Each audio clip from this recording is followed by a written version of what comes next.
सांग मैंने आज मांस सहित सारू तरकारी केमती करवा प्याज रसुण अदा को यही मांसर सब बेले रसुण बहुत एक्सट्रा लगे तेल रसुण अदा गोलमरिच सब पकईकरी सुंदर से पेस्ट करी कषिबे प्याज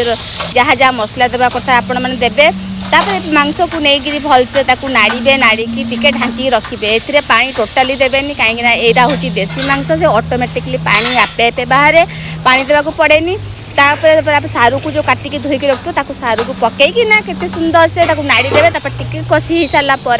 पानी टिके अल्प ढालिबे बेसी ना कहीं बहुत सारा पानी बाहर तापर फुटी फुटाई सारा आसिक पिंकी भाउज को लाइक कमेंट शेयर कर।